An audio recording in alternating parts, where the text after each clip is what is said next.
The following podcast is for entertainment purposes only. The views and opinions expressed herein are solely those of the individual speakers and do not reflect their opinions towards their past, current, or future collaborators or employers. Nor do such opinions represent each speaker's whole and complete thoughts about the subject at hand, as some parts may have been edited down for clarity or due to time constraints. All of our guests and I recognize that any piece of entertainment put out into the world, especially one from a large studio, takes time, effort, dedication, creativity, and collaboration, and our thoughts on the finished product do not in any way reflect our opinions on any of the hard-working people who put great effort into the title or titles we are about to review. We support all artists, big and small. Hey there, folks. Just a little forewarning before we get started with this episode. One of our guests, Avalon, sadly didn't have the most incredible sound setup available when the time came to join in, so especially if you're listening through headphones, just be prepared for the fact that the sound quality might be a little bit crummy, but don't let that deter you from the fact that she proved to be an excellent guest here on the Disney Outlands, and we absolutely intend to have her with us for future episodes. And now, on with the show! In 1955, an extraordinary object landed on Earth. Has the press gotten wind of this yet? We don't think so, sir. If this got out, it could change the course of civilization. Briefly. Well, they pulled the engine out. Get rid of it. In 1985, seniors at Kit Carson High Hey, school tax, jellyfish. Come on. were working on their science projects when Mike Harlan discovered the engine. I wonder what this thing runs on. Unleaded. He fixed it. Unless your project is Dino Supreme, you both get D's. Hey, I'll take it. And he called it My Science Project. But he didn't turn it in. Wow. It's incredible, huh? He turned it loose. Hey, I seen lights like this at an Ozzy Osbourne concert. This is bigger than the planet. Is this like when you told us we could smoke banana peels? Great, there goes my D. Uh-oh. It's dangerous. You could wind up in another dimension. Something tells me we ain't in Kansas no more, Toto.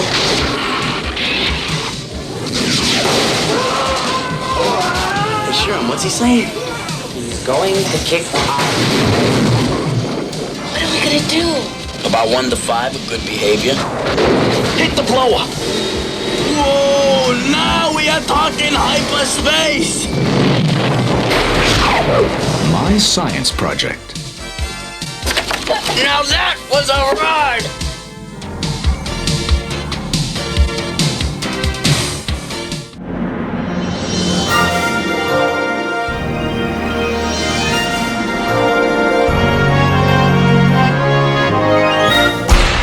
Welcome, dear adventurers, old and new, to the Disney Outlands, the podcast where we discuss feature films, short films, episodes, and specials produced by the Disney Company, but not found on their major streaming platforms. I am your host, Leif Bradshaw, and I will be your guide on this journey through the lost and forgotten, the unloved and unappreciated. Joining me on today's adventure is Marla Cueva. Hello. One of my hometown friends, Avalon Barber. Hello, happy to be here. And our very own music producer, Jacob Martin. Hit the blower! I'm happy to be here.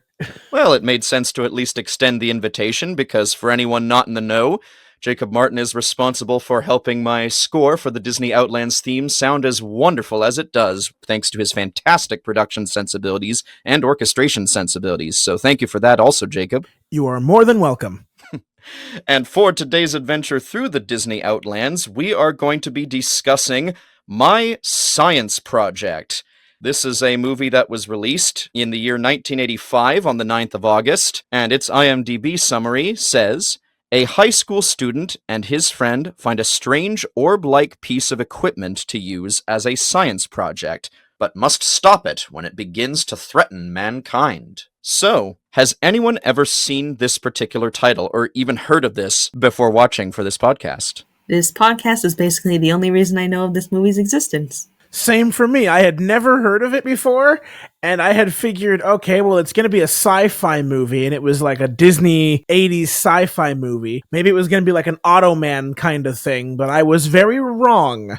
I hadn't heard of it previously, but I feel like I've heard it like referenced by other pieces of media. But yeah, that's about it. It was a similar story on my part as well. I had never heard of this movie before the time came to discuss it, but to me, that's part of the fun about adventuring through the Disney Outlands. I get to experience works of media that I otherwise might never have even considered taking the time to observe and talk about with people. And indeed, it's interesting that we have something like this amongst what isn't available on Disney+.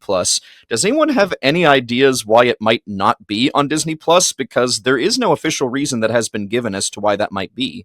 I think, well, it seems very underground. I mean, none of us have actually heard of it, so maybe there's just not a big pull from people. I know it's also older and from the 80s, and there's like maybe some less savory things being said by characters here and there that maybe Disney is trying to avoid putting on their platform. Yeah, I'm sure we'll be getting to that later. I was going to say that's definitely part of it. There's some words in there that I would not have used and have not aged well. I think the biggest reason why it's not on Disney Plus is because it got vastly overshadowed by a different time travel movie involving a car. Indeed, same year. So I'm guessing that was a significant contributing factor to the fact that even though this was one of the earlier projects for the then nascent Touchstone Pictures, it did not do very well at the box office at all. And it's really not all that surprising as to why. There was a lot of competition when this movie came out in terms of what it was up against. Yeah, as for my science project, in addition to a few, shall we say, dated aspects of the movie that we'll probably get into as we discuss more details about specific scenes and different moments, it could just be like a cost-cutting factor. Like, it is pretty underground, didn't do well. It's got like, 11% on Rotten Tomatoes if you go check it right now. So I think when curating everything there is to have, you got to make some cuts somewhere, and this just seemed like not too big of a loss, I guess, on whoever is in control of that. Most likely. It really is a shame, though, because clearly there is a bit of a following for this film, because it did get a home video release at several different noteworthy points, and indeed, the only way this movie is legally accessible, at least, is via physical releases. Like, it was released very soon after its theatrical release on VHS, Betamax, and Laserdisc. It got a re-release on VHS and DVD release in 1999. It got a DVD re-release in 2002 and 2004, and it got a Blu-ray release in 2016 and a DVD and Blu-ray re-release in 2020. So clearly there's at least a little bit of a demand for this movie out there. So this seems to be one of those types of cult teen movies of the 80s for what it's worth. And not dissimilar to other cult 80s teen movies released by Disney like Splash and Adventures in Babysitting, which are on Disney Plus and yeah, made by Touchstone, just as this movie was. When I was looking into it, just going off of the 11% Rotten Tomatoes score, it seems like its ratings are all over the place because it had a 95% Google user review score, which is a really crazy difference. And I think its IMDb score was somewhere in like the 5-point-something range, and it seemed really all over the map for ratings. So it might be one of those critics didn't care for it, but it's got a dedicated cult following type of things. Yeah. I wonder how much of that cult following is because of the red 1968 Pontiac GTO that is so heavily featured in the movie. It would not surprise me if it was the kind of thing, like it has, like it's followed because of the car. I mean, it wouldn't be the only example of a film from the 80s to develop a following over something like that. Like, even if Back to the Future wasn't considered that great of a movie, that DeLorean would almost certainly be considered an iconic vehicle. The way I see it, if you're gonna build a time machine into a car, why not do it with some style? I wanted to do a conspiracy theory that this movie was in part trying to ride the coattails of Back to the Future, but I don't think the timing makes sense. It came out literally months after Back to the Future, so I don't think they can pump out a movie that quickly. Yeah, literally a month after, because Back to the Future was released July 3rd of 1985, and this movie came out August 9th. If anything, more likely than not, this was a project that they were almost certainly doing to compensate for the fact that Disney was not interested in picking up Back to the Future, so the story goes. They apparently thought the subject matter in particular involving Marty's mother was too mature for even the Touchstone brand, so it got passed up by those folks. So instead we got this. And yeah, it's crazy just how much competition there was on the big screen in terms of what this movie was up against. There was The Goonies, there was Cocoon, there was Mad Max Beyond Thunderdome, there was Teen Wolf, there was Explorers, there were re-releases of Ghostbusters and E.T. the Extraterrestrial. I mean, the fact that this film came out to compete with all that, I don't know, it brings to mind The Black Hole coming a few years after the original Star Wars, if anyone recalls that movie. Yeah, I don't think I've ever even heard of it.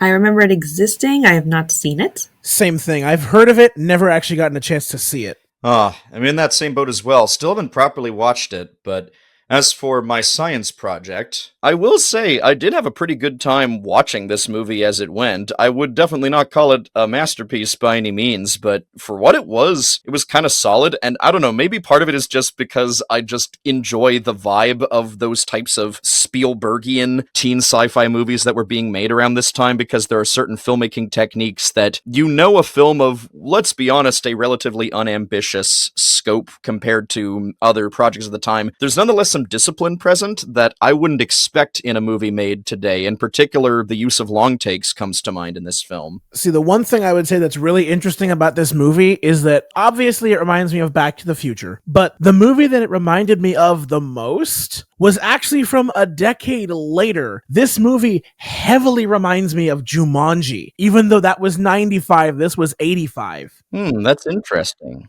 I can kind of see that. Back to the Future obviously comes to mind. The other one, which also came out the same year, I believe, if not the same summer, Weird Science. So you got this basically summer chock full of teens getting up to sci-fi shenanigans. Back to the Future obviously being the king of those. Although I think Weird Science also has its own dedicated following, if I recall. Oh, yeah. Yeah, I got big Weird Science vibes from this movie, 100%. I'm pretty sure every 80s sci-fi film, no matter how big or a success that it was, has a cult following at this point. I mean, it makes sense. There's an awful lot of nostalgia surrounding the decade, even for stuff that's, relatively minor in terms of overall pop cultural impact. Because, this is noteworthy for being beyond just nostalgia for the 80s, a very early production for Touchstone. And from what I've learned, this is officially the fourth film to have been released under the new Touchstone Films label, so this would have been established by the then CEO of Disney, Ron Miller, as a means to give Disney the ability to produce PG, PG-13, and R-rated movies without supposedly sacrificing the integrity of the Disney brand, because it was already fragile at the time, and clearly it was well underway, so after the Eisner takeover, it was still out and ready for people to view.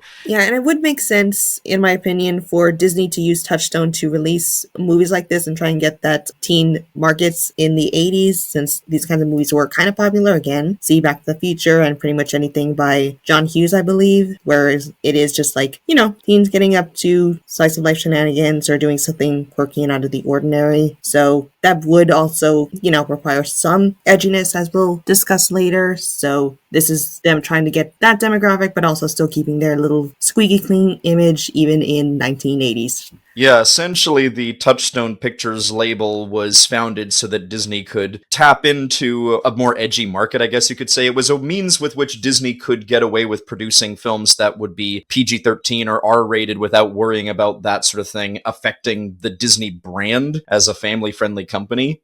And this was filmed throughout the fall of 1984 around Los Angeles as well as around parts of Tucson. And apparently part of what seemingly adds to, I suppose, the charm that people claim about this movie was that according to Fisher Stevens, the director, Jonathan Betchel, he gave the actors a lot of freedom to improvise, and I wonder if that significantly affects some of the chemistry that we get between characters, because I wouldn't necessarily say the characters are deep, but I bought the chemistry more often than not thanks to the strength of the actors, and, they were pretty decent, all things considered. But all for naught, because it only made $1.5 million domestically on its opening weekend, and it finished that weekend in 14th place. And for perspective, the budget for this movie was around $10 million, approximately, which, even for the 80s, that's pretty paltry for a movie of this type. It was out of theaters in just 2 weeks. Woof. Yeah, boy was it outcompeted, because the films Back to the Future and Weird Science were within a month of when this film came out, and they were still absolutely killing it at the box office around this time. Yet Disney clearly had a lot of faith that it was going to matter, because there was a novelization written by Mike McQuay, and again, it did develop a pretty decent cult following over the years to get a ridiculous amount of home video releases in several different formats. So I think it's time we start discussing what kind of story could have inspired that sort of thing. Let's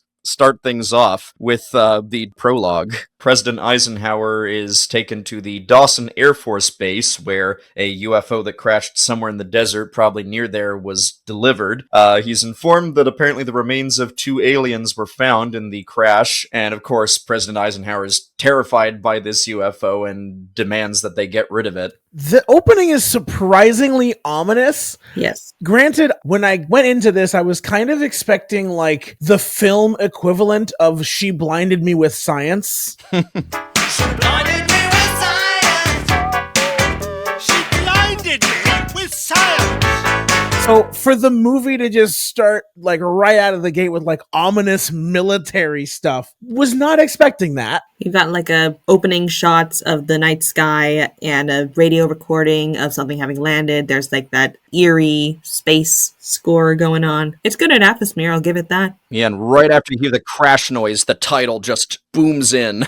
The military makes sense to me. If there's anything like alien related in any 80s movie, the military is always going to be like, they will show up at some point or be a small part of it. And it's gotta remind people of the infamous alleged UFO crash in 1947 in Roswell, New Mexico, so desert setting it is. Mm-hmm. Oh, did they ever establish where exactly this takes place? Because we're near this junkyard, basically, where they get the thingamajig, and there's a desert nearby, apparently, where they got it from. You said it was shot in Los Angeles? It was shot largely in Los Angeles and the surrounding area, though parts were also shot in Tucson. That's in the border area of Arizona. I don't think it's actually said ever what the name of the place is. I know we don't exactly find out which state this is in. I mean, it's kind of implied by the landscape that it's somewhere in the southwest, probably. Though, admittedly, this is kind of blink and you'll miss it. If you look at the sign outside the police station and on some of the police cars, it apparently takes place in the city of Carson. I presume that the idea is this town was named after frontiersman Kit Carson, something like that. I know that the name of the high school with which we meet our characters is called Kit Carson High School, and the desert setting definitely implies, combined with the Air Force Base, that we're probably in one of those states that's not only largely desert, but has a lot of federally owned land. So I was hazarding a guess at, yeah, it's either maybe New Mexico or maybe Nevada, because Nevada's got lots of military bases.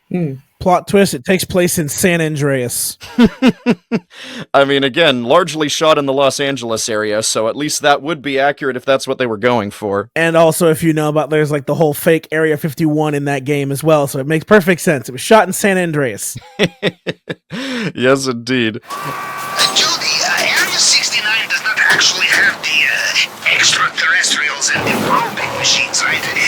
That is funny American joke like Bigfoot and trickle-down economics, yes? I cannot confirm or deny any of those.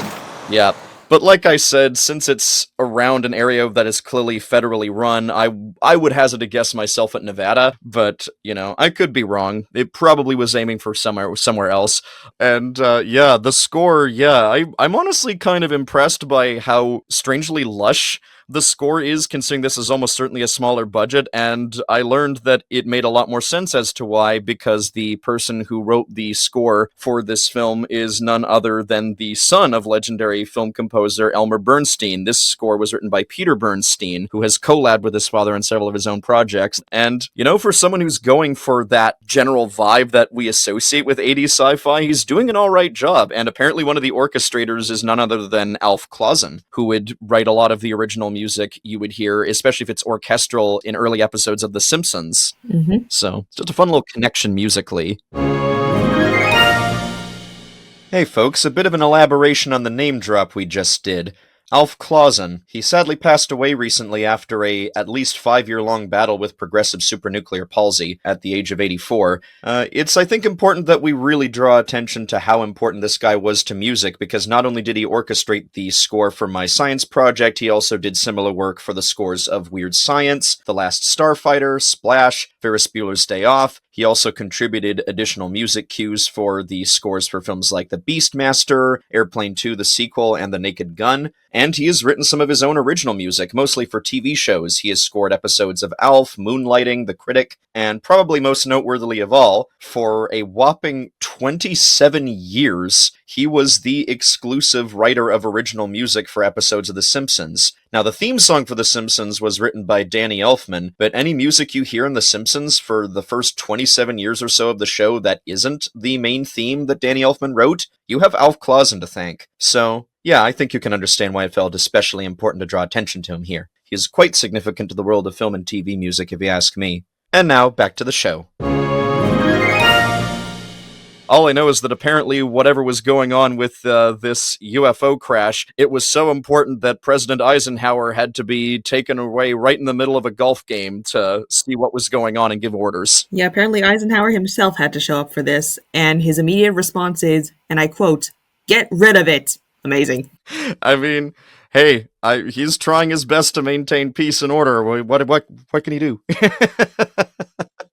Oh, man. And immediately getting the 80s vibe from the sci-fi element of the UFO being indicated via those plasma balls you can get from Spencer's. Yeah, I love that the thing that the kids found, and I immediately took note of that all of them are just those plasma balls that you can get at any, shops like Spencer's, a knick-knack shop that, just put a bunch of those on a saucer and it's alien. I'm guessing it was a relatively new type of novelty item at this time, so it would have looked a lot more futuristic back then. It's just amusing to see that firsthand, that's their go-to for giving it that look. See, that was something I literally put in my notes, was that it's very easy to be snarky with this movie because the alien tech looks like something you'd find at a children's science center. Oh, I love it. It's so endearing. I can't help but be endeared by stuff like that. Just a fun way to ensure an easy paycheck for someone like Ron Cobb when he's not working on movies like the Alien movies and the Star Wars movies. Because yes, Ron Cobb was involved in design on this movie. This was one of his projects too.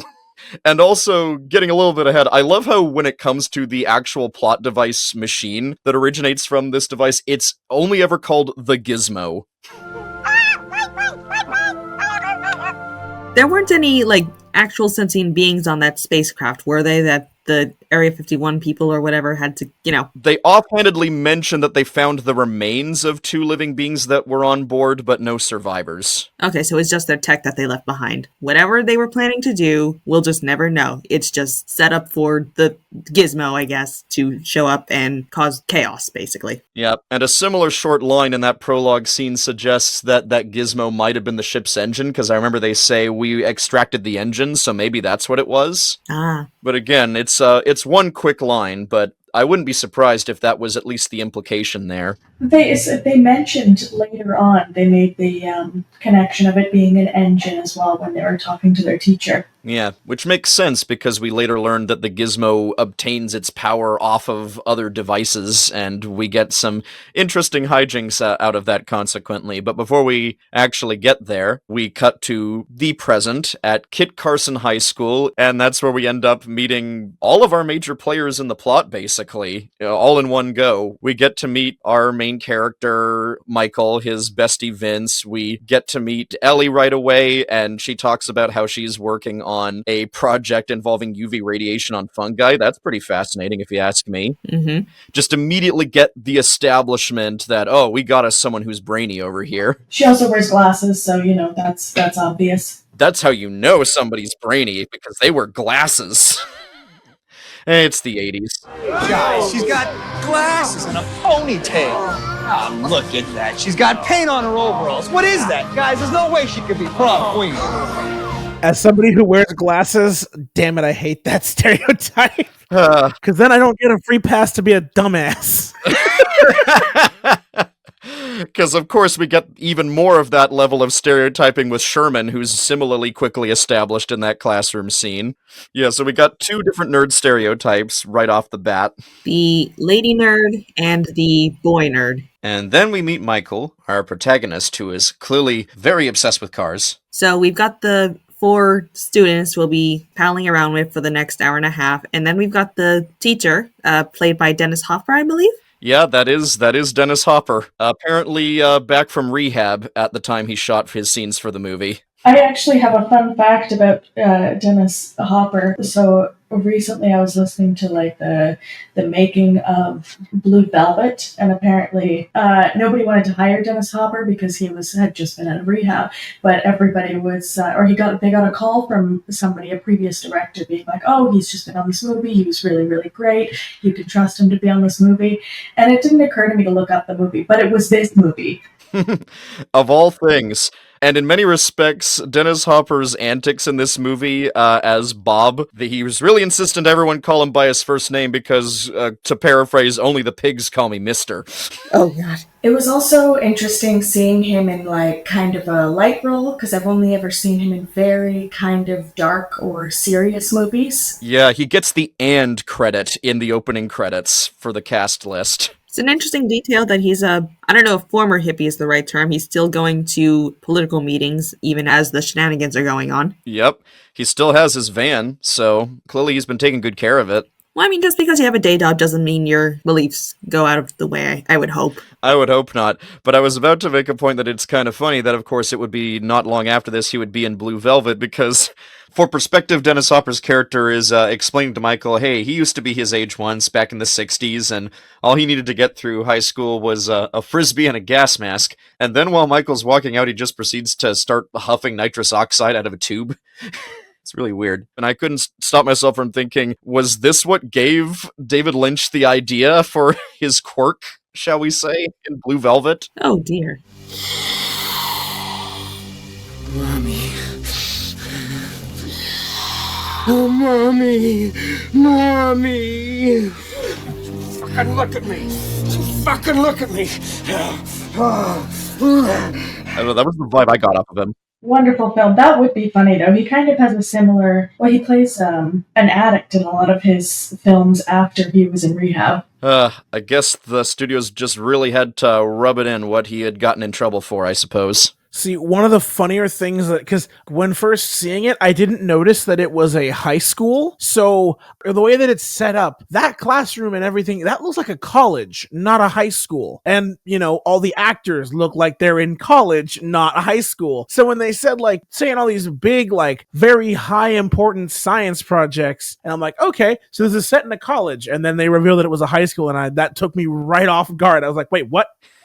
Pretty ambitious for high school science projects, not gonna lie. See, I knew it had to be a high school just because of what I felt was the intended demographic for this movie and just based on the dialogue, but I was kind of put off by how very college university style this classroom is. And I've only ever, when I went to college, I only ever had a couple of classes like that, and the rest were, in the standard style, I suppose. But that is kind of usually the kind of room you would only see at a university, not a presumably public high school. I was thinking it looked a lot more like a university classroom, and combine that with the fact that it's just that whole classic Hollywood thing of how it's pretty normal to cast mid to late 20s actors as teenagers. But even so, they usually go for mid to late 20s actors who have a more youthful look than expected for someone who typically is that age all the same. So it was definitely an adjustment. Yeah, going over the cast list again, it does look like our heroes in this movie were all born in the 60s. So yeah, they'd be in their 20s at this point when they were filming.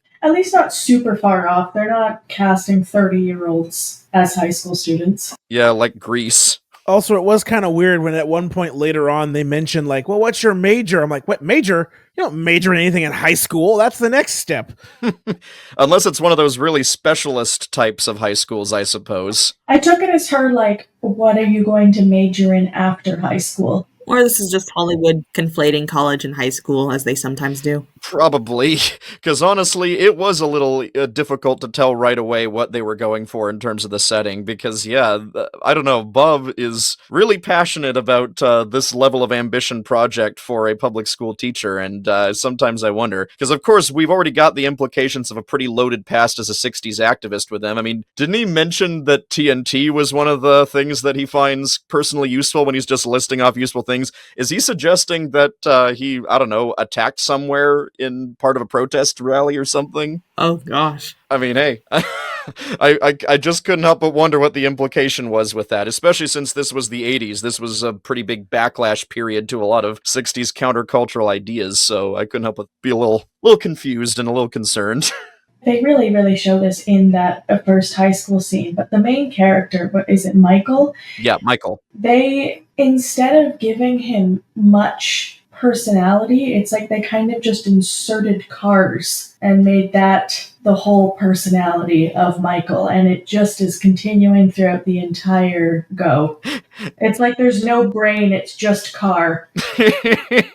His brain is just Cars. He would love the movie Cars if he lived to 2006. I mean, are we going to pretend that there aren't plenty of young men who are more or less like that in real life? Oh, for sure. Honestly, the character he reminded me of most is yet again another character from a much later film. He reminded me a lot of Sam Witwicky from the first Transformers movie, the Michael Bay Transformers movies. I personally found Michael a little bit more likable than that, but yeah, I think I get where you're coming from there. Very similar characters, just with different motivations. Yeah, definitely getting that vibe. If there's anything that I found problematic about Michael beyond him just not seeming to have a mind for anything other than cars, it just seems to be that he also seems to be kind of self-centered about it. Now, granted, when we get to the next scene where he's being broken up with, Crystal does seem pretty shallow, but also, I don't know, she does have a point where she mentions to Michael, you only take me to stuff that you're interested in. Don't we go out all the time? Right. Don't we? Right, Michael. We go to car shows and drag races and junkyards. So what? That's not what I want.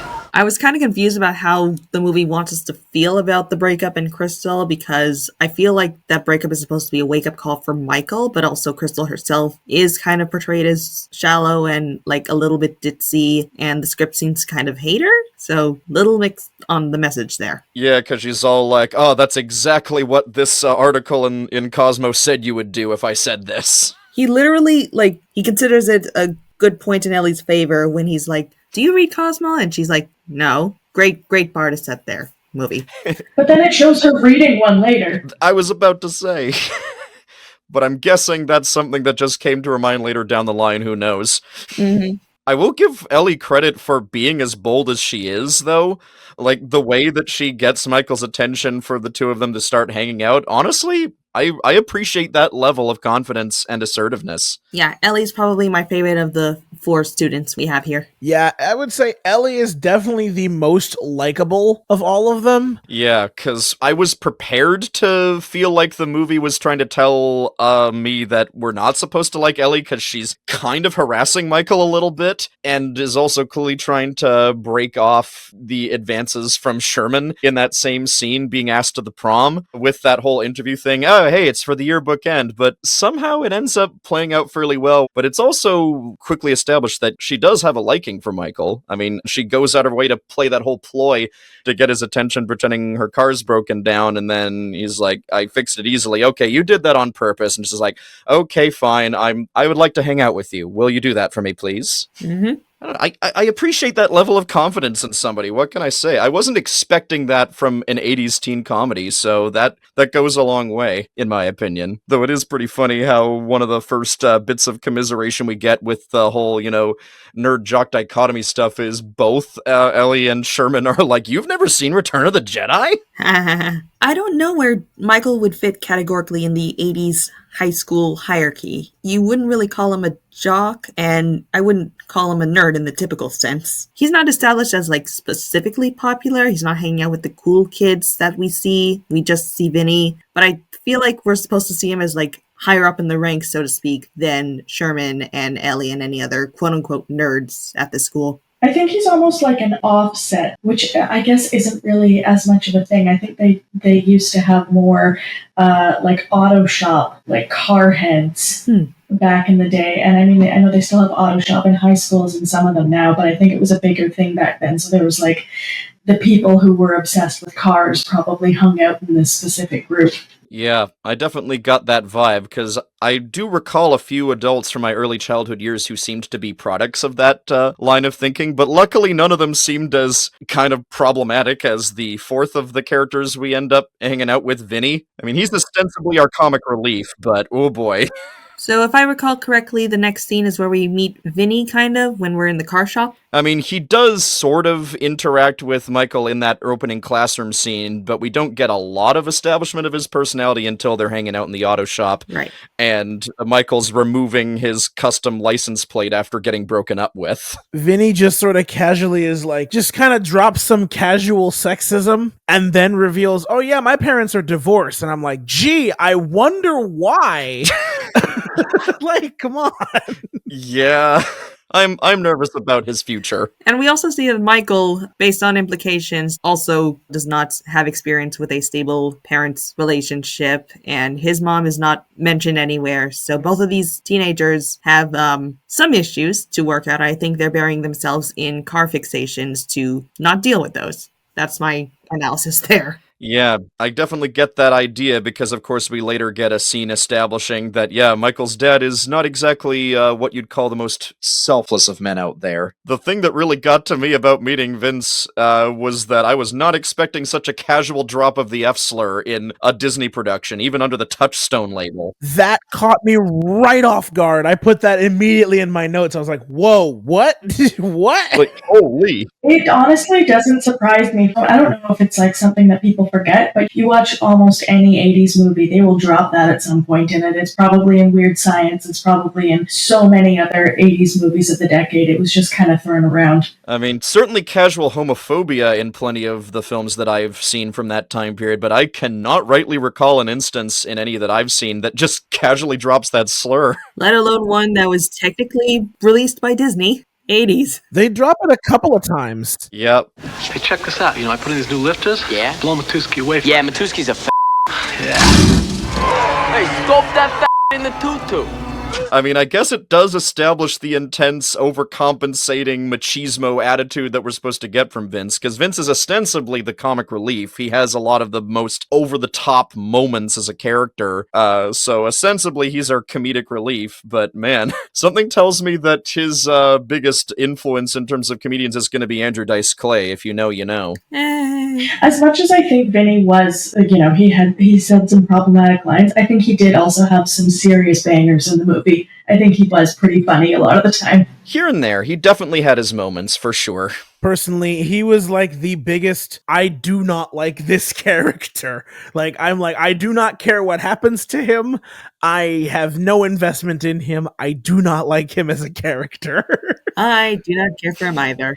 Yeah, because in the meantime, we get the humor of the benefit of hindsight of being of the generation that I presume all of us to be a part of, in that, man, would we be freaking out at seeing critters the way that Ellie does in the following scene? Because, yeah, we follow it up, meeting up with Vince with the supposed date that is going to be happening between Michael and Ellie, and said date is in the form of going to a military aircraft boneyard to look for old junk, because Michael feels like if he can just fix up some old disused junk from the boneyard, that will count for his science project, because that's our big inciting incident. Bob, his teacher, wants him to get a science project that will impress him enough to hopefully earn a diploma, and the approach is breaking and entering a military boneyard with Ellie, and even Ellie is like, man, some first date. Yeah, that was my thought. I'm like, well, that's your first date idea? Like, I mean, I know I'm not exactly the most, the highest authority on dating or anything, but like, I don't know, maybe something a little more casual than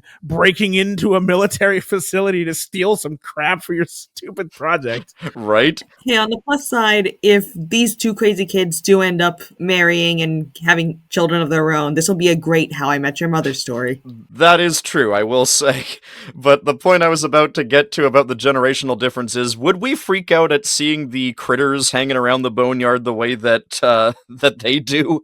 I feel like we wouldn't. The mouse or the rat especially would be nothing. It used to be such a trope for people to scream and yell at. I know some people are still afraid of rodents, but yeah, it was a very typical, oh no, a rat. And meanwhile, my response was, don't be scared of the rat, it's just a little guy. See, for me, the only desert creatures I would have that reaction to are like desert-dwelling spiders and stuff. A rat? Nah, rats can be cute. I agree.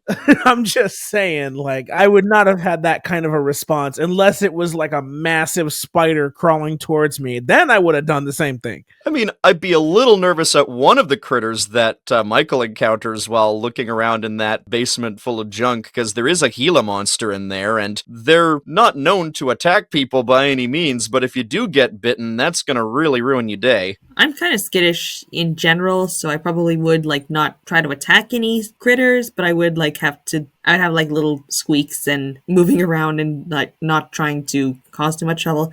I'd be personally more scared about any authorized personnel coming in and seeing what we were doing, honestly, which eventually does happen in the scene. Yeah, because of course Ellie screams at seeing the rat, and that alerts the guard dog, and so we got a federal officer chasing them out when Michael finds the gizmo while searching around, and the two make a run for it. But I can't be the only one who thought when a couple of snakes were shown in the underground room where I just immediately thought, snakes. Why it have to be snakes? I don't know how I didn't come to that conclusion, considering how big of an Indiana Jones fan I am. I don't know how that didn't cross my mind. I wonder if that was an intentional reference. It just occurred to me that felt like one of those moments where the Spielbergian influence was becoming especially obvious even beyond the use of the long takes in this movie.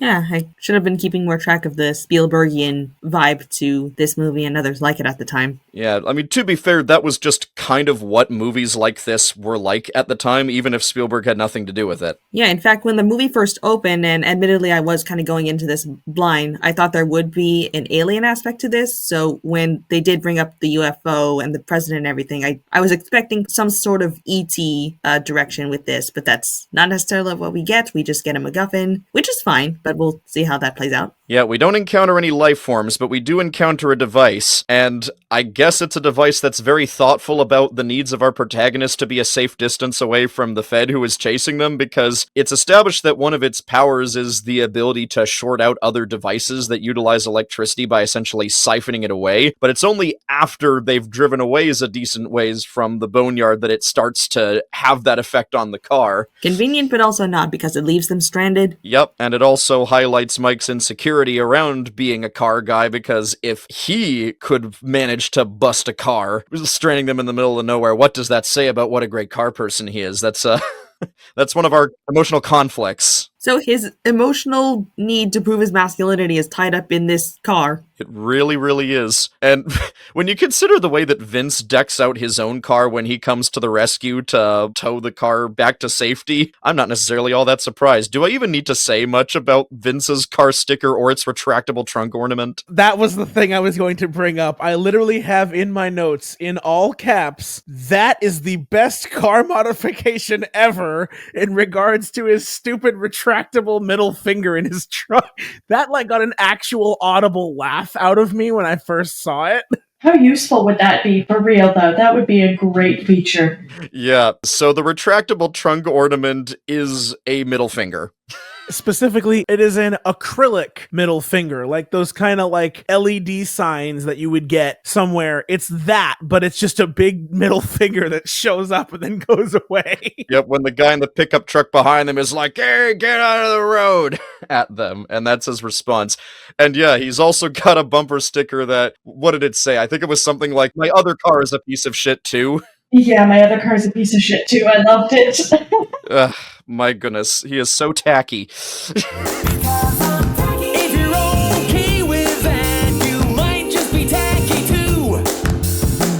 No, to be honest, I liked his car. I liked the bumper sticker was funny. I liked the lights on the inside of the car, just the way it was decked. I don't know. It shows personality, I guess. Oh, yeah. And I guess he has a crush on Cyndi Lauper core because the girl he was with during that whole sequence had a very Cyndi Lauper look to the way she was dressed. I truly thought it was Cyndi Lauper at first.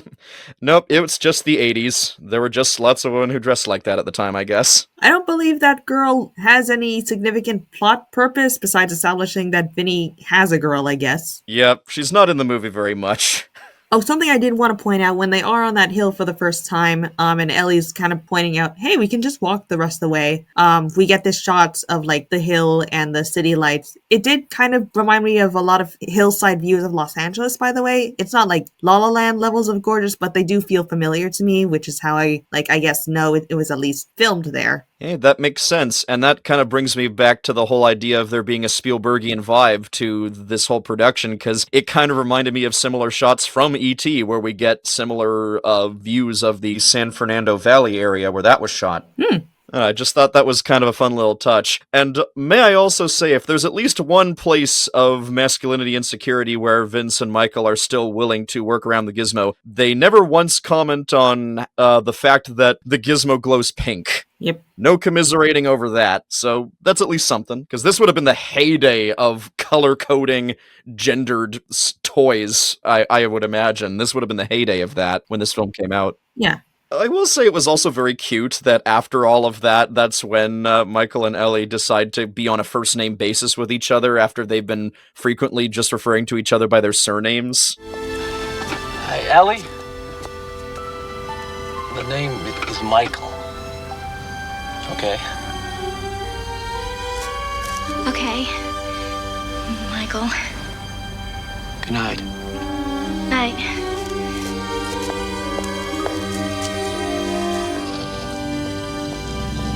I thought that was kind of sweet myself. Mm-hmm. I did find their little love story to be a little bit cute. They're two different kinds of really nerdy outcasts. As much as he probably wouldn't want to think of himself as a nerd, he's a car nerd. Absolutely. They're both just kind of counterculture nerds. Oh yes. Honestly, I refuse to accept nerd jock as a dichotomy because quite frankly, the types of people who are that obsessed with sports, that's a form of nerdiness in its own right. And likewise to car people, that's a nerdiness if you ask me as well. I was going to say, how are you going to sit here and say that like jocks can't be nerds when fantasy football exists?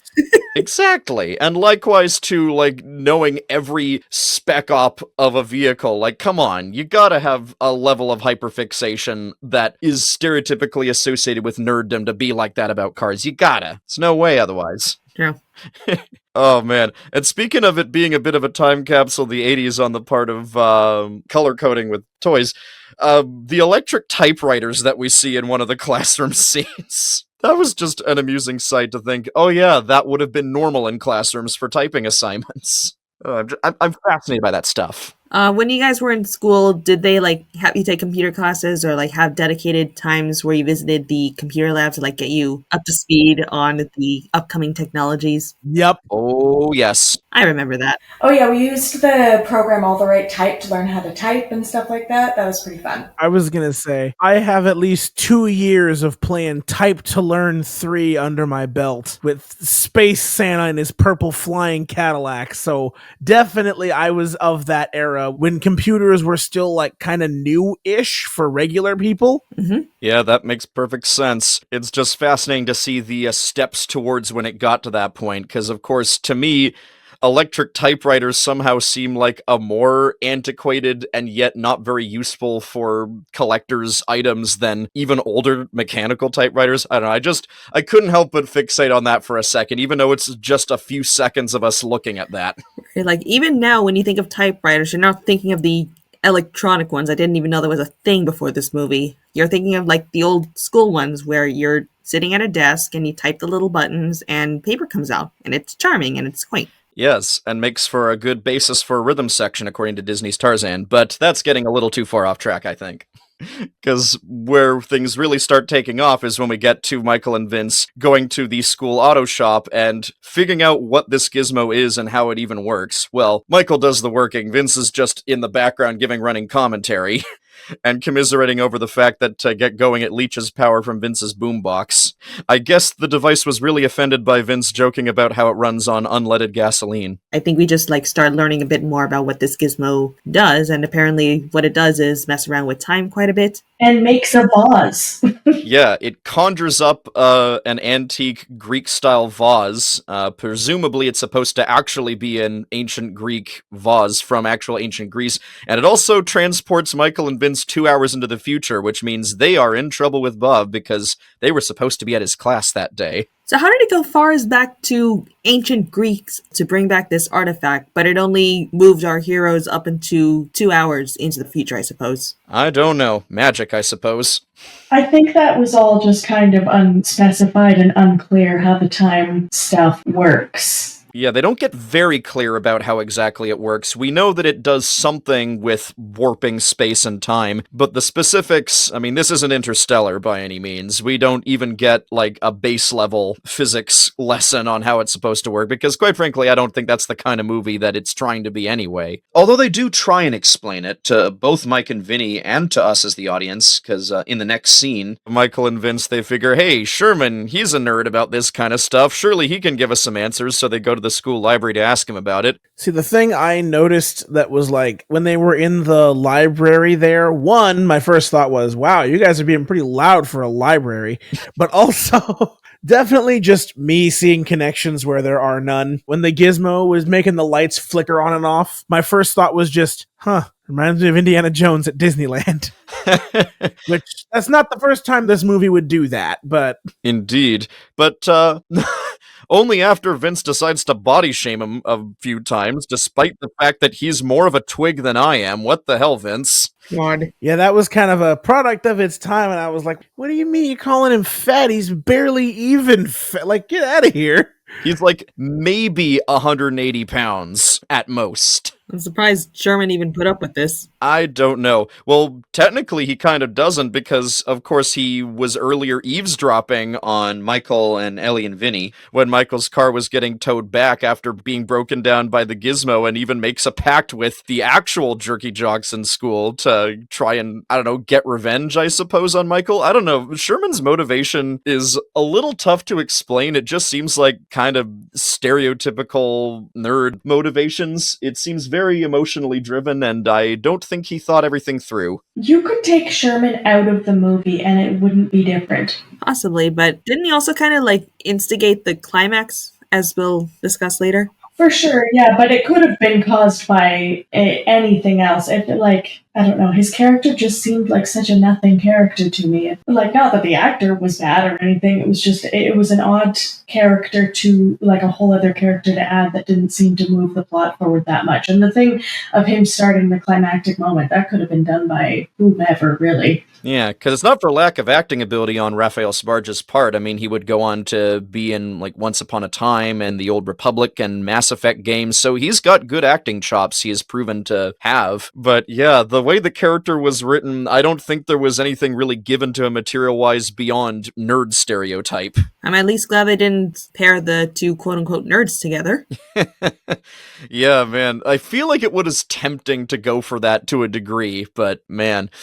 I'm also really confused as to why the jocks were after Michael's car and just Michael in general anyway. I don't know if I missed something or if they just didn't like him and that was previously established. I think it was because Sherman was trying to get with Ellie and he saw that Ellie was trying to get with Mike, so he was trying to sabotage him. I think that's what that was about, was them trying to sabotage him specifically. And yet, when the time comes for these jock characters to enact their revenge, what they do is they dress up in Star Wars helmets to hide their identities, and they just coat Michael's car with, I guess, shaving cream and flour? Because, ooh, isn't that embarrassing? I believe that was supposed to be silly string that they were spraying on the car, and then it looked like they were going to egg it, but then they never got around to it because Mike showed up. I suppose so. I mean, I would be really annoyed if I owned a car and I found out some pranksters did that to me, but I would also be thinking, well, trip to the car wash and it's fine, so... Yeah, trust me, there are worse things that can happen to a car that high schoolers cannot even think of. Exactly. So I also am kind of wondering what the point of that really was, apart from, I don't know, just having a plot development of the car looking gradually less glamorous as the movie goes, and that was the best way they could justify it. I have no idea.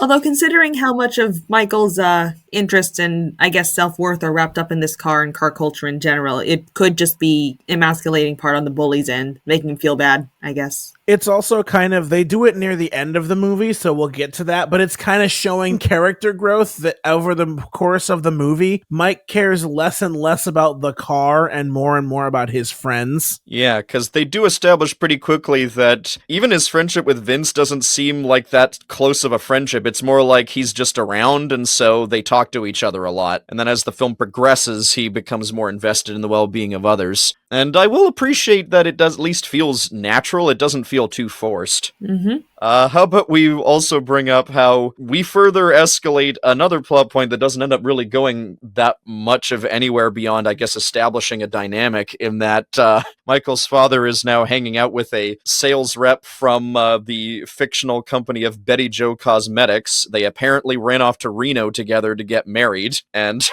I guess Michael's finally feeling very checked out of feeling like he belongs with his family for that. Hey, what the hell happened here? Oh, Mike! How do you like the color scheme? Dolores did it. You remember Dolores? Hello, Michael. Is it so lovely to see you again? Lovely. I hardly recognize the place. Oh, I just know we shouldn't have gone off to Reno to get married like a couple of lusty puppies. Don't worry, Sugar Plum. I'll have a talk with him. Yeah, those scenes were crazy with his dad and his dad's, new, I guess, wife seemed to kind of make the film come to a screeching halt to kind of focus on this weird scene in this weird house. And they're always either surrounded by makeup or Chinese food. And I don't know if any of you noticed, but the house is full of fish. I don't know if his dad is like a fisherman, but there's so many mounted fish in the background in that house. It's established that his name is Lou, the father. I don't know, that sounds like a stereotypical fisherman's name, so... Maybe he wrapped himself up in fishing as a manly sport, just like his son wraps himself up in, cars and mechanical stuff as his masculine fixation. Why am I psychoanalyzing these people? Because the characters are kind of thin, so you reach for straws to find other things about them. God. Yeah, that's definitely the vibe that I get off of that. And yeah, with the having Chinese food about, I mean, I should mention that, yeah, he just casually lets their pet dog Skipper just eat the leftovers. I'm just like, are you not worried he might get sick eating people food? Because that's pretty risky, if I remember correctly. Yeah, this doesn't seem like a very stable household we've got here.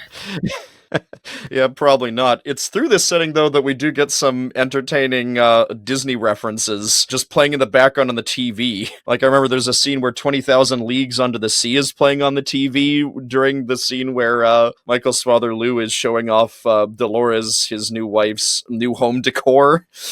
That was kind of an amusing one. Though it is interesting how we've gotten a couple Star Wars references so far in here as well, considering that Disney didn't own it yet. Mm-hmm. And we also have Skipper, the dog, apparently really looks up to Rin Tin Tin, because we also see him watching that on the TV, and that's also a little bit of a foreshadowing for Disney as well, because that was an ABC broadcast show, and Disney would, of course, later own ABC. I just couldn't help but think, was this all planned? You gotta love unintentional foreshadowing. Honestly, the extent of some of the deep cuts Disney references that were just thrown into just being at Michael's house kind of amused me. The big one is the bit when Michael's father, both intensely but non-committally, berates Michael for not accepting his new stepmother, and when Skipper the dog whimpers in response, You are gonna come in and socialize with your new stepmother. It's literally one of the same whimpers that we hear from Andrew in Mary Poppins. Andrew, worrying won't help anyone. I just couldn't help but recognize the sonic quality of that. noise that he makes. I don't know. I'm one of those people who notices details like that, and it amused me. By the way, the dad casually announces his marriage to what I can assume has been a very short-term relationship. Like, I don't know how long it's been since he's been with this woman, but it must not have been that long. And then he just berates his son for not accepting it when it's a little hard to process, I'm guessing, for a young teenager. Yeah, I would imagine. And I would imagine that combined with his steadily eroding tolerance is probably what motivates him to sneak out of the house and team up with Vince and Ellie to get the gizmo out of the school's auto shop and show it to Bob, Dennis Hopper's character, who thankfully is still at the school this late at night, grading papers. And all this is in order to get a better understanding of what the device even is and also show off what they have for the science project. Because, of course, Bob's about to get them in trouble for not showing up at class, and he's just like, you'd better have something impressive for me, and they show him the gizmo, and, well, I think it's safe to say he got pretty impressed by that. Mm-hmm. He loved it. He loved it so much. A little too much. And what is it, Bob? What is it? I'll tell you what it is. It's a time-space warp that's created by this gizmo that will warp something into our dimension, or we can travel through time and space. Oh, yeah? Oh, yeah!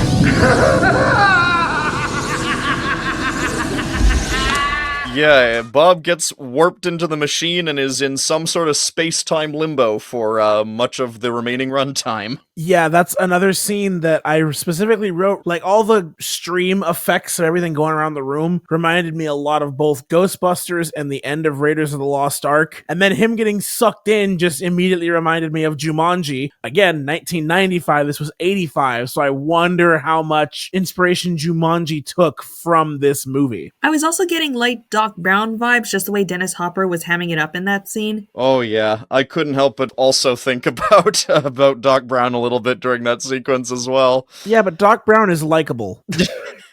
Yeah, I mean, to be fair, has Dennis Hopper ever successfully played a likable character? I'm not sure if he has. I think so. I was looking into his previous films, and apparently he has been in some lighter films. I don't know though. I liked him in this. I didn't think there was anything wrong with him. He was just kind of a quirky, eccentric science teacher. Yeah, I enjoyed it quite a bit personally. Admittedly, though, the thing I liked most about that sequence was, again, just the somewhat nostalgic rush of the 2D lightning animation for the special effects. Mm-hmm. I don't know, it was just kind of fun watching that because a part of me was wondering if that gizmo was sentient, perhaps it was thinking, You had paid the price for your lack of vision.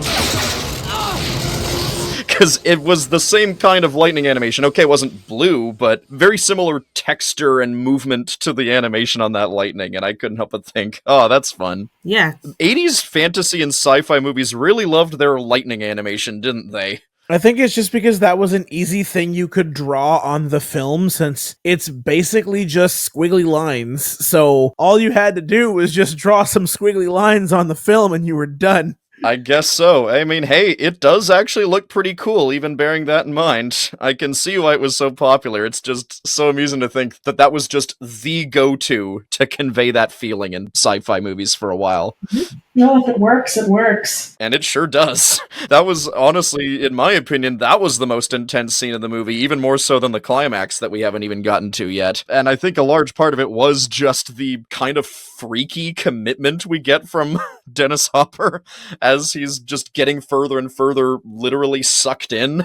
So why did it suck him in? I don't think they make clear any of the rules of the gizmo. It just does weird stuff to confuse the audience and occasionally some plot convenience. It does what the plot needs it to do, though I mean they kind of have a hand-wavy explanation of it seems like Bob is figuring out how to channel the way it's warping space-time with his hands, but he clearly is not as in control of it as he thinks. He did eventually get to a time period that he enjoys, and we'll get to that. Oh boy, that payoff. I do have a few words about that, but either way, because of the power surge that this device has caused, they realize, oh, this could completely wipe out the power grid in the city. We gotta stop it before that happens. So that's why they break into Michael's dad's hardware store that he owns, because it's established that he owns a hardware store to get dynamite. Oh god. They plan to blow up one of the transmission towers for the power grid, so that way it won't get too far, and Honestly, that was one moment with Vince that I couldn't help but think, man, I have to keep reminding myself that it was originally a 60s series, because while they're heisting and stealing the dynamite, he hums the Mission Impossible theme. Dun dun dun dun dun dun dun dun dun dun dun dun dun. Keep it down, all right? The old man's upstairs. I remember that, yeah, and then when they were driving away to try to blow up the Transformer, like, I think it was Ellie was, like, scared of going that fast, and then Vinnie just randomly says, it's like an E-ride at Disneyland. Hey, we need to remind you who produced this movie. Which studio? Yeah, exactly. Not to mention the fact that if you look at the speedometer, as they're finally caught up to the power surge, they in fact surpass 88 miles per hour! Oh my gosh, I didn't catch that. I have to wonder if that was entirely a coincidence. I'm sure it was. Or if by that point, like, they knew about Back to the Future at that point and just specifically showed the speedometer for that reason. It would be funny if that was the case. Oh, man. And I will say, again, pretty good model work and animation to convey the idea of them trying to catch up with the power surge. Before I forget, I should bring up that the person in charge of special effects supervision for this movie was Michael Lantieri, and if that's not a name you recognize, well, that's probably because he's not really as big of a big shot in that field as many other ILM alum, like, say, Dennis Muren or Phil Tippett or Ken Ralston. Yeah, I was going to say Richard Edlund. Yeah, exactly. But Michael Lantieri nonetheless does have his fingers in quite a lot of very impressive pies for special effects and blockbusters, including Jurassic Park. In fact, he won an Oscar alongside Tippett, Muren, and Stan Winston for the special effects work on Jurassic Park. Nice. He did end up amounting to something pretty amazing after this, so I don't know, I think that's pretty cool. And I also couldn't help but mention, when I saw this in the credits, that two of the people involved in the effects animation, so I'm guessing they helped draw the lightning, are, among others, Barry Cook and Gary Trousdale. And if those aren't names that you recognize, if you're enough of a Disney nerd, know that those are two very significant names. You have the future co-director of Mulan and the future co-director of Beauty and the Beast, Hunchback, and Atlantis, respectively, for those two names. Mm-hmm. When they were racing against the power lines, that kind of was like, you know, this is a lot more of a car movie than I was expecting it to be. Not just that, but also I gotta call out that they gave a shout out to Speed Racer, which is a show I watched heavily as a child. So, you know, love to hear any sort of a reference to Speed Racer to me as a win.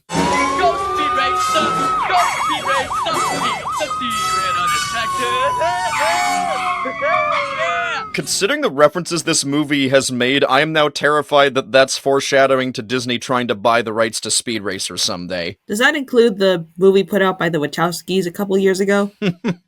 Man, that would be interesting. But no, that is not a Disney production. I know that at least. So yeah, they do succeed in blowing up the transmission tower with the dynamite. It's a remarkably intense scene, and they drive back to the school only to find it surrounded by the cops. So Michael drops Vinnie off at home, and then Ellie, and that's also when Michael and Ellie share their first kiss, and it's very adorable to watch. I'm kind of impressed it was like at the 2/3 mark of the movie. You usually save the big darn kiss for the end with these types of romances, but I appreciate the early establishments of their relationship. It's almost like they had to get that out of the way because what was coming next was going to be such an insane thing. Yeah, fair enough. We're finally getting close to it. Oh boy, yes. Yeah, this movie has one heck of a crazy climax for for all it does. And yeah, we're about to get to the setup for that. But before then, Michael goes home and sneaks back into his bedroom, and I'm guessing, Marla, this is when we get to the other reference that you were about to mention when Michael gets back into the house. Yes, and it leads to a serious moment before the actual climax. But what is playing on the TV but Davy Crockett, of all things? Davy Crockett in the middle of the night. Yeah, Davy Crockett in the middle of the night. Yeah, that was an interesting choice to say the least.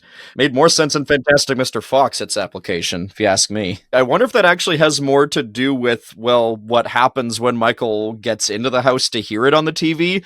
Because of the stolen dynamite and Bob going missing, there's a police detective waiting for him, and, you know, he's dressed up like a cowboy, so maybe he put that on because it was his favorite show or something, I don't know. It is also weird that he's waiting in his bedroom. With the lights off, no less. Yeah, would you not be like waiting with his dad, in like the living area? His dad was just like, yeah, no, feel free to wait in the dark in my son's bedroom. And would he not notice the police car right outside his house? Yeah, real odd of him to have missed that, to say the least. But yeah, no, Nolte did speak to Lou before, so yeah, he just waited in the bedroom after that. Still, what an odd choice after getting permission, even if he was like, I've got a warrant to hang around here. Yeah, that was, why do I get the feeling that this detective character, Jack Nolte is his name, by the way, why do I get the feeling that he had a bit of a prankster spirit in him? Also, I'm gonna wear this cowboy outfit for no reason. He was probably also watching Davy Crockett as he waited. I'm pretty sure his cowboy outfit was just the, I'm a small town desert cop. That's probably what he wears. Probably. But, yeah, because, of course, he is suspicious of what's been going on, and it's kind of tough to come up with a good defense that doesn't make you sound crazy. We, of course, have Michael and Vince taken downtown, and so when Michael's able to contact Ellie, he's like, hey, get the gizmo from the school, please. Like, that should hopefully fix things up. But, of course, that's how we get the incitement for our climax, because Sherman is at the school messing with the gizmo when Ellie arrives, and he thinks that he can do something awesome with it by basically plugging it into the school's power socket, which causes everything to descend into absolute chaos, and now we've got us a climax. And Ellie is reduced to damsel in distress. Yay! Yeah, I was disappointed by that when she was established as, honestly, a character with an even bigger personality than most of our other leads, and yet, now we gotta have our only female lead knocked out for most of the climax. I mean, I guess it could have been worse, but still, it's just like, man, why couldn't she participate more in the climax? I mean, what we do get is pretty delightfully bonkers. I just wish that we did get more of our participation. Especially because, this was the 80s.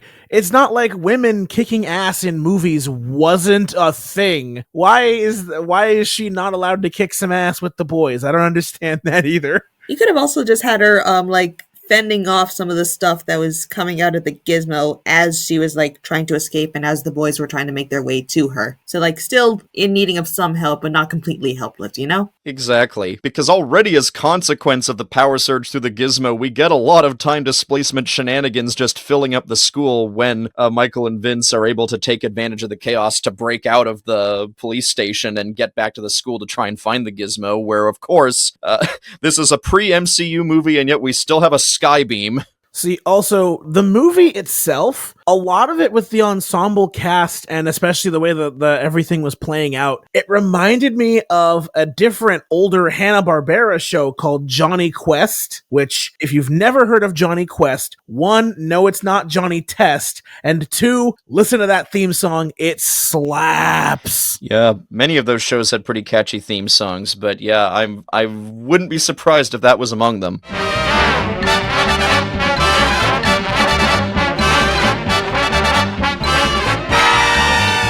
But yeah, that, just the way the ensemble cast was and the way that all the things kind of fell into place in line for that climax and the way all the characters were acting, it very much gives off Johnny Quest vibes. So if this movie is a film that you are a big fan of, I highly recommend Johnny Quest if you've never watched it. Yeah. Also, one other thing I noticed in this sequence, what happened to Ellie's glasses? I was wondering that myself. How can she see? Did she put in contacts that we didn't see her put in? Or is it just you can't be hot with glasses. That's not a thing you can do. Ugh, I absolutely refuse to accept that standard.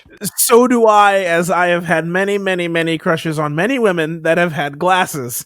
I want to give them the benefit of the doubt in saying that maybe, because glasses are fragile, maybe they got blasted off at some point and maybe her vision isn't that bad. So she could, see things a little bit farther away. I don't know. Because Ellie did get knocked pretty far back by that power surge. It's a stretch, but I kind of wondered if the gizmo did something to correct her vision, so she didn't even need them, whatever happened to her glasses, whether they fell off or they got smashed or whatever. I mean, to be fair, I need glasses, but I don't need to wear them every day. I can drive without them. So, there's lots of people who wear glasses who don't, need to wear them all the time. To me, it just seems like the same logic as the end of Jurassic World, where suddenly Bryce Dallas Howard is she starts off the movie be a lot more like in like full uniforms and stuff, and by the end of it, she somehow just so happens to be a lot more scantily clad by the end of the film. Kind of seems like the same logic here. And able to run in heels, amazing. Honestly, yeah, like, I can barely stand up in heels the few times I've actually tried them. I don't know how you could run in those things. Take some practice. I would imagine. I mean, this movie is pretty well versed in a lot of 80s sci-fi iconography with the dark clouds circling above the school building for our climax as the space-time warp is out of control. Just that whole sequence when they walked into the school again for the first time, all I'm seeing is just what would later be in Jumanji when they re-enter the house and it's been like completely overgrown and there's like that layer of fog on the ground and all that. I also really love that Vinnie, like, steals a cop car to get to the school. Yeah. And then steals one of their guns. And then when they actually get to Ellie, they're all packing heat. And she doesn't even, like, ask how or why they all have guns as high schoolers. Well, to be fair, it is America. True. Yeah. I just want to point out, when they were gunning down the aliens, if you look in the background, there's totally a hidden Mickey. Oh, I wish I had a screenshot of that now. There's always got to be one somewhere in these movies, doesn't there? Hidden Mickeys? We actually get to look for hidden Mickeys? Not the time, you monster! Since we are discussing Spielberg influences, can we talk about the T-Rex in this sequence? Oh boy. God, yes. That's the final boss of many different things they encounter. So, like, they encounter folks in SS uniforms. Cleopatra somehow finds Vince attractive. He has the decency to give a Neanderthal a flower after they beat the hell out of one of them. There's I guess that's supposed to be a gladiator, but I don't know, that looked like Macedonian attire on him, but I'm not sure. And we also fight Viet Cong soldiers. There's some sort of aliens or mutant humans from some sort of dystopian future. And yeah, at the end, we fight a T-Rex. I cannot believe, like, when I was telling some people about this movie afterwards, they're like, oh, how was it? I'm like, well, they shot a T-Rex to death, so I don't know if you can beat that in many movies. Honestly, I felt bad for that creature. Yeah, I mean, even in the Jurassic Park movies, they don't attack the dinosaurs. They just try to, like, deal with it and survive. Yeah, that's the feeling that I definitely got, because, yeah, I mean, already we've got stuff like, already Michael almost certainly got some fresh trauma from shooting those Viet Cong soldiers, for one, and they blow up that poor T-Rex down the middle. Somehow its innards are glowing, and we keep seeing this poor guy barely clinging to life as it dies. It's just like, oh my god, that kind of disturbed me. To be fair, they are high school students, and kind of dumb high school students with guns, and a T-Rex has just taken one of their friends in its hand somehow, and, I don't blame them for being like, yes, we shoot it to death. I mean, yeah, it does sort of make sense, though goodness knows, yeah, I am impressed by that T-Rex's ability to lift a person up, considering, I mean, they do exaggerate the size of the arms, they're a little bit bigger relative to proportion, how they would have actually been, and it has 3 fingers instead of 2, but even so, yeah, that was an impressive ability, I gotta say. Also, I really liked that the T-Rex was, like, obviously making, like, tiger noises a few times. Yep. And while we're on the T-Rex, I just have to point out that I put in my notes, God Funkin' Zilla, just because that line made me laugh for how absolutely absurd it is. So they can drop a few F slurs, but not that other F word. Interesting. Oh my goodness. Oh yeah, and Jacob, I'm sure you'll appreciate knowing this, but John Sheely, who was the visual effects supervisor on my science project, he was also a visual effects supervisor on Tron.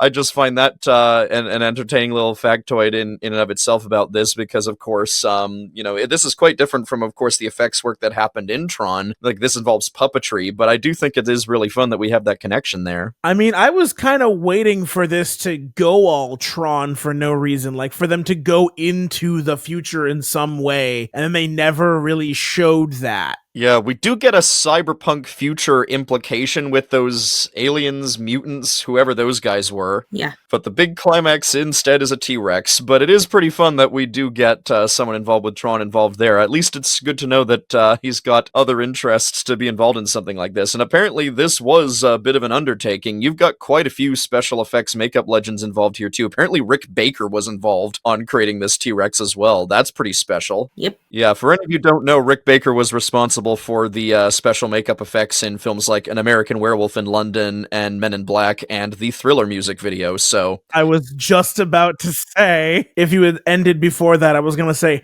and also Thriller! Exactly. Because considering that, again, this film didn't have a huge budget, only $10 million, even if we adjust for how much that would cost in today's money, that's not a huge budget for a movie. Nonetheless, I can imagine that that was still quite an awful lot of work and cost that would have gone into building these T-Rex puppets, because of course they would have had to have built more than one. You would have had like a rod puppet for the wide shots and a more life-sized thing for the actors to interact with for close-ups here and there, but still. And I mean, it does look more basic than other puppets I've seen, but still, it's pretty impressive. The other thing is that this was not the last time Rick Baker would work with Disney. Much later on, in 2003, he would go on to create the zombies that attacked Eddie Murphy in the Haunted Mansion. Oh, he worked on those? Oh, that's cool. I keep forgetting that that was, in fact, Rick Baker. He was involved in a lot of projects, quite frankly. So, the Gizmo is bringing in these creatures and even people from various time periods, and the teens are just shooting them down. What does that do to timelines in this universe? Does that mess with the space-time continuum at all? The film's answer to that is forget about it. Like, who knows what that'll do to the mutant people in the future, but I'm just concerned about, like, making significant changes to the past, like killing people and even dinosaurs before they can go back to their time and resume their natural lives, so to speak. Something about Homer and his toaster. Oh, God. Okay, don't panic. Remember the advice your father gave you on your wedding day. If you ever travel back in time, don't step on anything, because even the tiniest change can alter the future in ways you can't imagine. Yeah, the butterfly effect can really mess with your head sometimes when you start considering all those variables, that's for sure.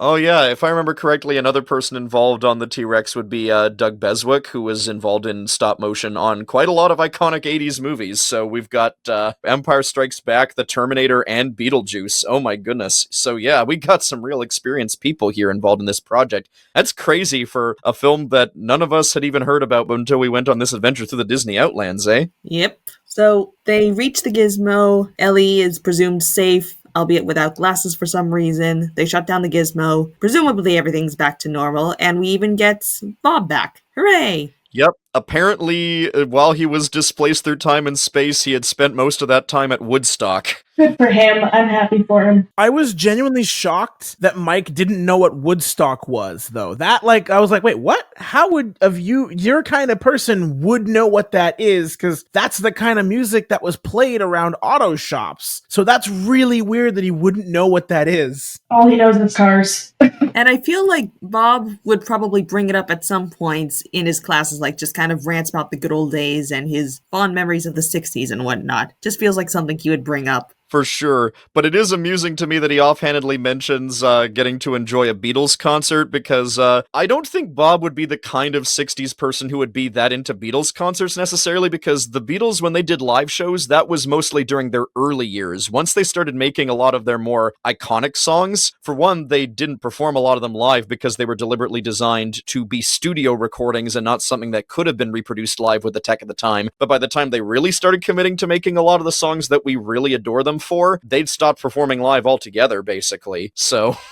I don't know what concert Bob's talking about. I really don't. Maybe he went to the rooftop concert. Maybe. If it was the rooftop concert, I could buy it more. So anyway, yeah, the four kids leave the school. They agree to never speak about what they saw to anyone, and unintentionally mirroring what Doc Brown says throughout the Back to the Future trilogy a little bit. Bob even tells Michael to get rid of the gizmo, because the world is not ready for that kind of advanced technology, I guess. No repercussions from police, and the fact that they just walked out of there with the gizmo and nobody confiscated it or asked them about it or asked them about the guns or what happened, or the fact that they didn't get taken in immediately is crazy. Right? I guess that's the benefit of being in the denouement of a movie of this sort. I guess Bob just gets all the blame because he ends up getting arrested, but not before giving Michael an A. Vinnie stole a cop car. How is that not like first thing on their radar? Right? Yeah. I'm a little confused by that too, for sure, but I guess it's just the denouement effect. It's just like, I guess you did what you had to. We'll let you off the hook. But yeah, I don't buy that for a second in real life. But yeah, I mean, that's basically it. It's just like, I guess everything's fixed. Michael puts the gizmo back in that place in the boneyard where he found it. And yeah, we do get a nice little resolution to that whole insecurity that Michael has around cars, because this time the car breaks down, but just because it ran out of gas. And he's like, it's all right. Let's walk. It's just a car. Character development. You love to see it. When that happened, I literally yelled to the screen. I yelled, "Boo! Fix your GTO!" Also, we get one last Gizmo-esque spark and a slightly ominous second-to-last chord in the score, as if to suggest that maybe the story will continue one day, I guess. I kind of wonder if there was still some gizmo-type thing going on with the car and that caused it to run out of gas, maybe, and that's why we see that little, I guess, lightning effect towards the end? Maybe, but on the other hand, they also did drive at a ridiculous speed to try and catch up with that power surge earlier, so that almost certainly also did a number on the fuel. Yeah, though that wouldn't cause it to do, like, electric effects like that, though. True that. So who knows? Who knows what they were implying with that? I'm at least glad that Michael has learned to think a lot more about people and not just his hyperfixation at this point. That's at least some pretty heartwarming growth, all things considered, I would say. And then we pan right back up to the sky where we started. I like a good bookend. Yes. Followed by end credits with still shots of scenes from the movie, as well as what seemed to be some deleted scenes, accompanied by a very 1980s song. An original song made for the film, by the way, also called My Science Project, with words and music by Bob Held, Michael Kalina, and Bill Heller, and it's performed by the San Francisco-based rock band The Tubes.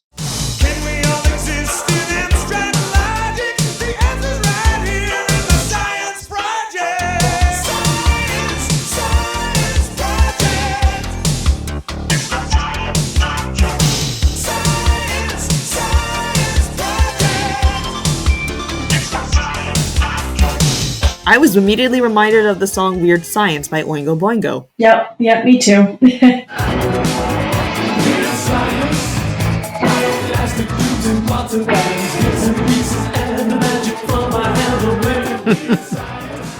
Yeah, different band, The Tubes. I've never heard of them before, so I'm guessing they didn't amount to all that much beyond whatever niche audience they had at the time, but, you know, charming time capsule. Me neither. Like, when that credits theme rolled, I just wrote in my notes, this is the most 80s credits song ever. Yes. Yeah. I mean, it's so funny, isn't it, by the way, that when it comes to popular music, the 80s is such a distinct time period to our ears because of so many of the production sensibility norms of the time, that somehow objectively older popular songs don't sound quite as dated in comparison sometimes. Yep. Just find that fascinating. Yeah, I'll always have a soft spot for 80s music generally. Just like the vibe of it is always a weird comfort for me. Even anything that kind of captures that sound and time period. Blinding Lights got me through the first several months of the pandemic, let me tell you. I understand completely. Oh my goodness, I feel you there. Mm-hmm. Yeah, no, I enjoy that kind of style as well. But before we start moving on to our final section, I'm curious if anyone else has any other thoughts that they wanted to mention, because I want to make sure we cover as much ground as possible with this. Most of my notes are just saying stuff like, wow, how did they get away with making the characters this unlikable? The only characters I really liked was Mike and Ellie, and really only Ellie. Yeah, I mean, Mike's an alright character, but I definitely could have used a little bit more personality from him, and maybe a little bit more, I don't know, empathy. It wasn't nothing, but I liked him enough that I didn't hate having to endure him being the protagonist, if that makes any sense. I thought Mike was just so flat. I honestly, as much as like he's not a super likable character, I liked Vinnie more than I liked Mike, just because Mike had like nothing to his personality. Vinnie was, at least, even though he said some shitty things sometimes, at least had an obvious personality. And I liked Ellie a lot because she was just probably the best character. Yeah, honestly, if Ellie was a real person and any of us met her, I feel like we would get along with her quite a bit right away. I think I would. I also bury myself in books. Yeah, no wonder I get along with folks such as yourself so easily. I seem to have a fondness for people like that. Yeah, I was never a books guy, but just in general, I like having nerd friends, so yeah. Yeah, quite frankly, sometimes they can be the most fun people to be around, under the right circumstances. I guess that was Michael's character arc. I guess that was his indeed, yep. And yeah, I will agree, the most memorable character to me was definitely Vince, because he just was bursting with personality, even if it was mainly just, I don't know, stereotypical Brooklyn macho posturing guy. He definitely had the most personality out of everybody in the main cast. Hi, Mom. Oh, you little cockroach. Hey, what's the matter? I got boogers? Huh? Hey, kid. Why do you wear sunglasses at night? Because when you're cool, the sun shines on you 24 hours a day. Oh, yeah? But I don't know if I liked him all that much. He had some moments that I thought were endearing, but they were offset by some stuff that really did not age well. Yeah, I was gonna say, because it's like, sure, he had the most personality, but his personality was an asshole. And that was why I was very much not a fan of him as a character. He's absolutely the kind of person that I would have hated in high school, just given how he treats everyone around him. I just did not like Vinnie as a character. Yeah. He's an asshole. Oh, for sure. I don't think I would like him if he was a real person, but I mean, it's such, again, like an 80s movie trope to have that kind of character who says the kind of shitty things and a little bit sexist, can use slurs. Oh, and I was looking it up. That particular slur he used is used in Weird Science, Heathers, like all of the like Breakfast Club, Pretty in Pink, 16 Candles, all of those famous 80s movies has that specific slur in it. So it was such a trope of the 80s. And thankfully it got better. We don't really have that anymore. Indeed. I appreciate that for sure, because, I mean, it's not like there are no homo jokes from that time period that have actually aged fairly decently. They're just hard to come by. The only one I can think of is from Planes, Trains, and Automobiles. Oh, true. Where's your other hand? Between two pillows. Those aren't pillows. That was pretty funny, though. Yeah. I mean, comedy in general is one of those mediums of expression that tends to age the fastest and the poorest, just as a general rule. So it's not necessarily a surprise that our comedic relief character is where the film shows its age the most in a not-so-flattering fashion. But I will say, I have seen examples of comic relief in even earlier movies that I would argue are far, far more insidious in terms of what they represent. And I can even think of examples of comedy bits from even more recent movies that are even more problematic still. I guess for me, it's more just the fact that it's so casual, the presence of what hasn't aged poorly, as opposed to it, I don't know, being gleefully mean or whatever. Mm-hmm. I mean, immediately I'm reminded when you said, like, other movies with really, really, really aged badly, like side characters. The first one that came to my mind was also an 80s movie, Short Circuit. Oh, yeah. Oh, yeah. Same actor, actually. Oh, God. Wait, they're the same guy, Vince and oh my God. That explains a lot. So this guy was typecast. Yeah. Well, at least they're actually getting Indian actors to do those roles now and not going the Short Circuit 2 route. What's wrong with Short Circuit 2? They got a white guy to play an Indian guy? Wait, you don't know this? Dude, that guy's a white guy. The robot or the Indian? The Indian guy is a white guy. That's Fisher Stevens. They use brown face makeup. Wait, what? Yeah, they got a real robot and a fake Indian.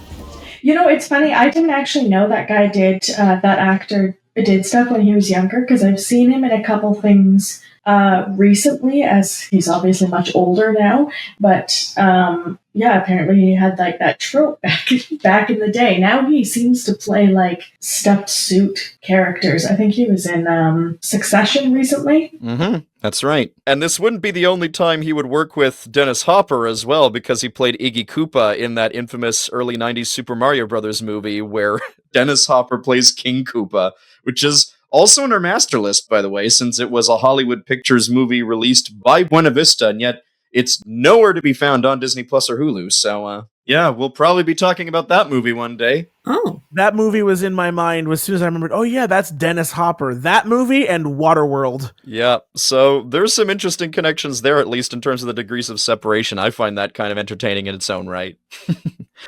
And bearing that in mind, we get to the ultimate point of our adventure through the Disney Outlands, and that's to figure out, does the thing we have just observed and discussed for the past little while deserve to be put on the Disney Plus streaming service? So what are your opinions, folks? Would you say it is a plus or pass?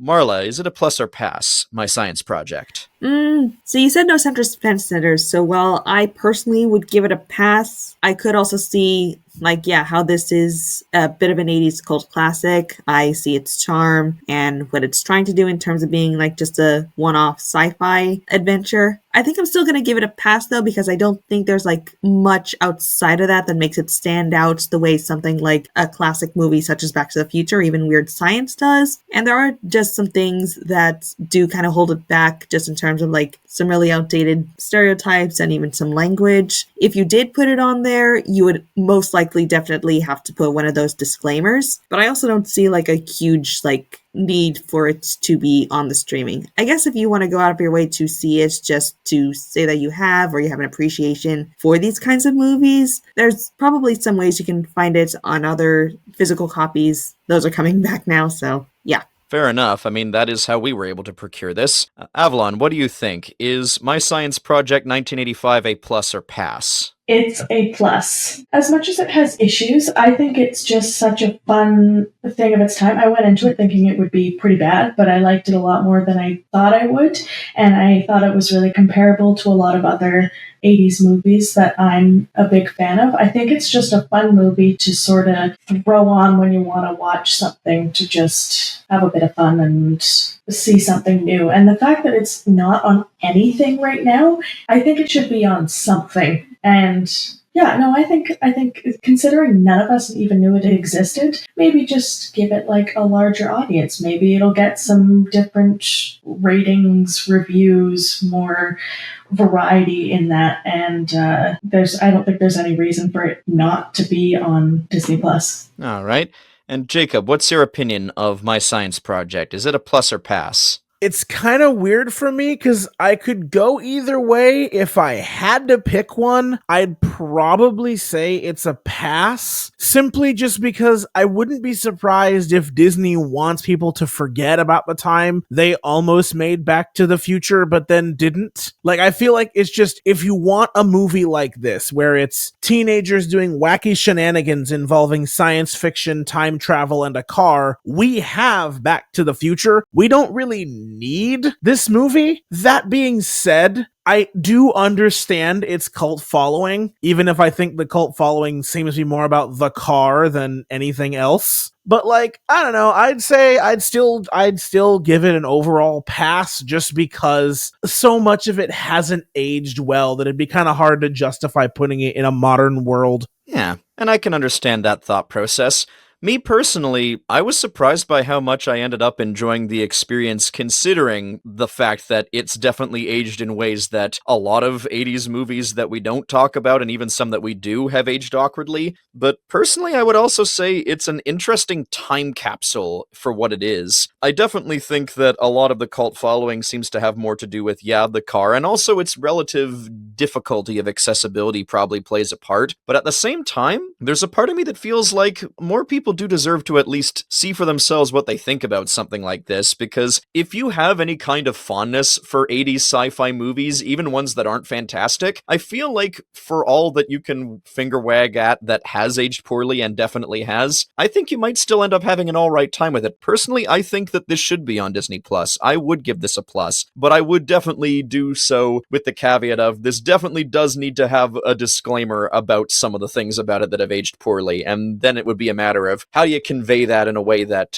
comes across well. But I think it's very much doable personally myself. And with that, do any of our guests have anything that they would like to plug? Marla, anything you would like to plug? I don't really have any major platforms. I just basically lurk around YouTube and Discord. I am on the Disney Outlands Discord server, so if you want to come say hi, I'm there. Very cool. Avalon, anything that you would like to plug? Nothing really that isn't extremely local, but you can always follow me on Instagram at Avalon JAAVALONCHEY. All right. And Jacob, anything that you would like to plug? Oh boy, do I ever have things to plug. I have my YouTube channel, which is a bit of a hard name to look at the first time you see it, but it is RCT3 is Epic, short for Roller Coaster Tycoon 3 is Epic. Over there, I've been posting a lot more theme park content. I can't imagine there's a zero crossover with Escape from Walt Disney, so any of you that miss the content that Tony Goldmark used to make, I would heavily recommend watching my videos as they are structured very similarly. I just finished a 4-part special that was on different stunt shows throughout all of September. And then for a Halloween special, I did a Halloween Horror Nights wish list. And throughout the month of July, I was aboard the DLO5 discussing every single iteration of Space Mountain in my mini-series, Space Mountain Month. So if that interests you, go ahead and go to my YouTube channel, which is RCT3 is Epic. Other than that, I make music under the name Close to the Sun, which you can find on Bandcamp under the same name. Anything with that white pentagon is going to be me. Also, I am a composer. As we've somewhat heard through here, I've done a lot of simulated orchestra stuff as of recent, and I do write original music, and that stuff, if you want, say, you own a theme park or some other experience-based media, you can hire me over at thecoastercomposer.com. I've heard some of its work. It's real good if you ask me. And you can follow me on Facebook at facebook.com/Leif Bradshaw Music. That's spelled L-E-I-F. And on Instagram at Leif Bradshaw Sings. And again, that's spelled L-E-I-F. You can also follow this particular podcast on Twitter, Instagram, YouTube, and TikTok.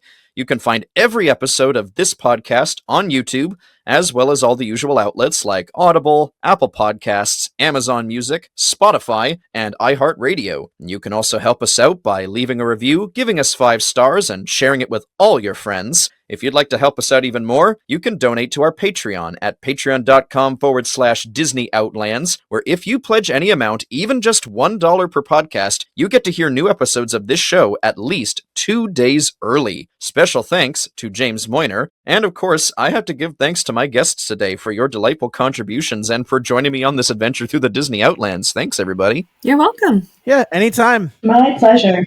Oh, yeah, this was a good and fun ride. Thanks for tagging along. Hopefully I'll be chatting with all of you at some point in the future for another adventure here through the Disney Outlands. Thank you, all of you. To discover what we'll be reviewing next time, we are feeding our special Halloween Not on Disney Plus shortlist into our magical GPS receiver and seeing which title it's telling us to visit next. So, let's fire up the old GPS and hit the randomizer button. And the title for our next episode is Under Wraps from the year 1997. Oh my goodness gracious. This is the original Under Wraps. Oh my goodness, that's so exciting. I'm really curious about how this one's going to go. I have never seen this one before. This is definitely going to be one heck of an adventure. Well, thank you, dear listeners, for joining us on today's adventure. And we'll see you next time on The Disney Outlands!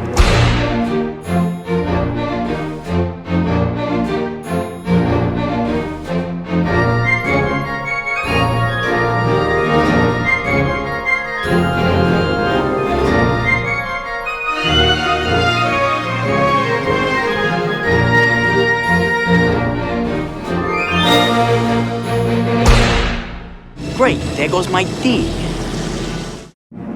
The Disney Outlands is co-created by Leif Bradshaw and Brian Harris. Hosted by Leif Bradshaw. Produced and guest booking by Brian Harris. Music composed by Leif Bradshaw. Music production by Jacob Martin. Research and editing by Brian Harris. Logo and cover art by Cade Fisher.